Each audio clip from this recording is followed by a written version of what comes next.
رزق میں تنگی کیوں آتی ہے؟ آج کل ہر بندہ پریشان ہے، کاروبار بند ہے، بے روزگاری ہے، ہر طرف پریشانی ہے پریشانی ہے۔ تو اب سوال یہ اٹھتا ہے کہ آخر ہمارے رزق میں تنگی آتی ہی کیوں ہے؟ اس کی کیا وجہ ہے؟ تو میرے بھائیوں، 4 باتیں میں آپ کے سامنے رکھوں گا۔ اگر ان 4 باتوں پر آپ کا مکمل ایمان ہوگا، یقین ہوگا، تو انشاءاللہ آپ کے رزق میں کبھی بھی تنگی نہیں آئے گی۔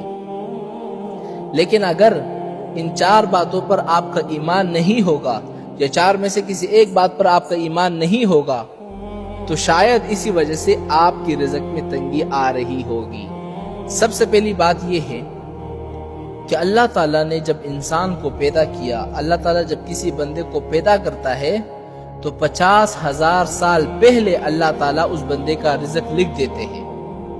یعنی بندہ ابھی پیدا بھی نہیں ہوا، 50,000 سال پہلے اس بندے کا رزق لکھ دیا جاتا ہے۔ تو اگر آپ کا خدا پر ایمان ہے، یقین ہے، تو پھر پریشانی کی کیا بات؟ پہلی بات ہو گئی۔ دوسری بات یہ ہے کہ اللہ تعالیٰ قرآن مجید سے فرماتے ہیں وَفِي السَّمَاءِ رِزْقُكُمْ، تم لوگوں کا رزق تو آسمانوں میں ہے، زمین میں تو ہے نہیں۔ کیا معنی؟ یعنی فیصلہ تو صرف اللہ تعالیٰ نے کرنا ہے نا۔ 2 چیزیں ہو گئی۔ تیسری چیز یہ ہے کہ اللہ تعالیٰ نے ہر جاندار، ہر مخلوق، زمین میں، آسمان میں، فضاؤں میں، ہواؤں میں، بادل میں، بحر میں، نہر میں، ان سب کا رزق اپنے ذمے لگا دیا ہے۔ سبحان اللہ۔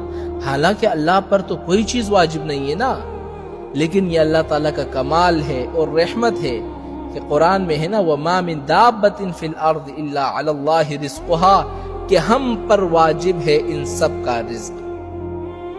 3 چیزیں ہو گئی۔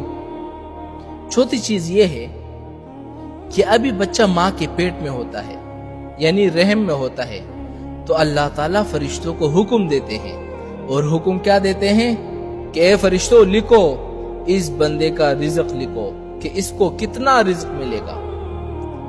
دوسرا یہ بھی لکھو کہ اس کی عمر کتنی ہوگی۔ تیسرا یہ لکھو کہ اس کی موت کب ہوگی اور کہاں ہوگی۔ اور چوتھا یہ لکھو کہ یہ نیک بخت ہوگا یا بدبخت ہوگا۔ یعنی ہر چیز لکھی جا چکی ہے۔ یعنی ابھی بندہ ماں کے پیٹ میں ہوتا ہے، باہر بھی نہیں نکلا، تو اللہ تعالیٰ نے ہر چیز پہلے لکھ دی ہے۔ اور یہ بھی فرما دیا نحن قدرنا بینہم معیشتہم، کہ دنیا کی زندگی میں جو رزق ہے نا، ہم نے اس کو تقسیم کر دیا ہے۔ ورفعنا بعضہم فوق بعض، کسی کو ہم نے زیادہ کر دیا، کسی کو ہم نے اونچا کیا، کسی کو ہم نے نیچے کیا۔ اللہ یبسط الرزق لمن یشاء ویقدر، اللہ چاہے بڑھا دے چاہے کم کر دے۔ میرے بھائیو، یہ رزق ہماری قابلیت پر نہیں ہے، ورنہ آپ دیکھیں نا کتنے بڑے بڑے علامہ، کتنے بڑے بڑے علوم کے پہاڑ، وہ کھانے کی بھی محتاج تھے، دولت کی بھی محتاج تھے، کوئی گھر نہیں، کوئی ٹھکانہ نہیں۔ تو اگر ہمیں اللہ کی ذات پر ایمان ہے اور اللہ کے فیصلوں پر اگر ہمیں یقین ہے، تو پھر پریشان ہونے کی کوئی بات نہیں ہے۔ اس لیے ایک روایت میں آتا ہے نا کہ انسان کو جیسے اس کی موت ڈھونڈتی ہے نا، رزق بھی ڈھونڈتا ہے۔ یعنی موت اس کو ڈھونڈتی ہے کہ اس کو کہاں پر مرنا ہے، وہیں اس کو موت آتی ہے، تو رزق بھی اس کو ڈھونڈتا ہے۔ اس بندے کو اس وقت تک موت نہیں آئے گی جب تک اس کو اس کا پورا رزق نہیں ملے گا۔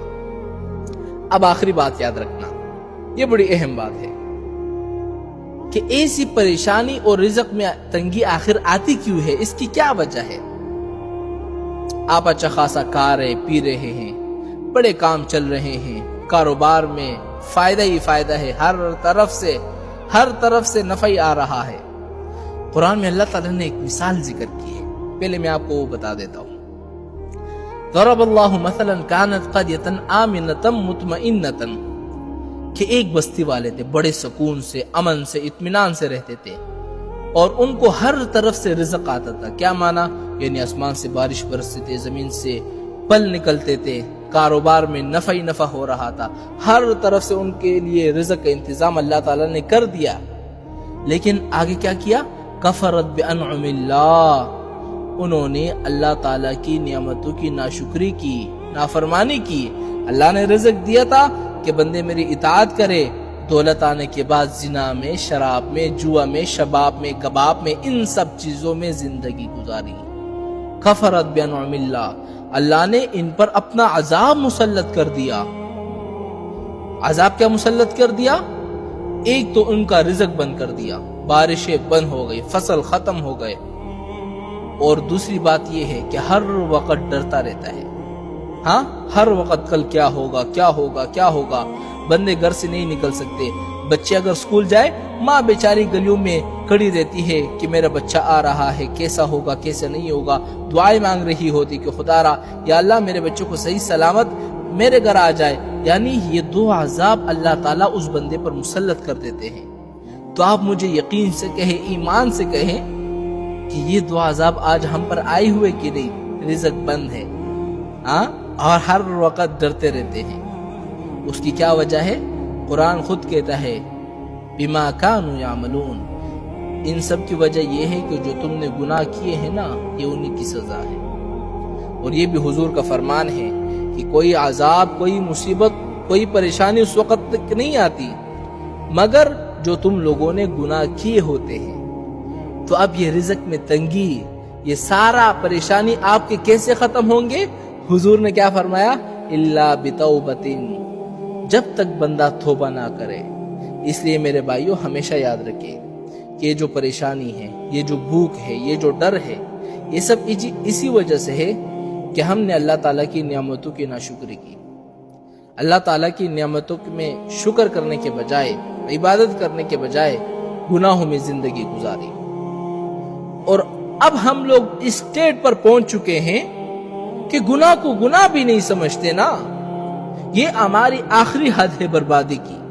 ایک تو یہ ہے کہ بندہ گناہ کرتا ہے اور یہ سمجھتا ہے کہ میں گناہ کر رہا ہوں، غلط کر رہا ہوں، اللہ کی طرف وہ لوٹ جاتا ہے، اللہ سے شرمندہ ہوتا ہے، توبہ کر لیتا ہے۔ لیکن ایک ہے جو گناہ کو گناہ بھی نہیں سمجھتا، فخر کرتا ہے کہ جی ہم تو انجوائے کر رہے ہیں۔ آج شادیوں پر، بڑے بڑے ہوٹلوں میں، کلبوں میں، آج بڑے بڑے پارٹیوں میں ایسے ایسے گناہ ہو رہے ہیں کہ ایسا معلوم ہوتا ہے کہ ابلیس ان علاقوں سے چھٹی کر گیا ہے۔ یعنی ابلیس بھی کہتا ہوگا، شیطان بھی کہتا ہوگا کہ اب میری یہاں پر ضرورت نہیں ہے، یہ لوگ تو پہلے سے بھٹکے ہوئے ہیں، یہ تو اتنے بھٹکے ہوئے ہیں، یہ تو مجھ سے بھی زیادہ بھٹکے ہوئے ہیں۔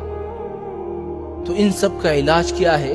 ان سب کا علاج یہ ہے کہ اللہ تعالیٰ کی قدرت پر یقین رکھو، اللہ تعالیٰ کی رحمت کی طرف لوٹ آؤ، اللہ تعالیٰ کے دروازے پر آؤ، توبہ کرو اور آ کر گر گڑاؤ، اللہ سے مانگو، عاجزی سے مانگو۔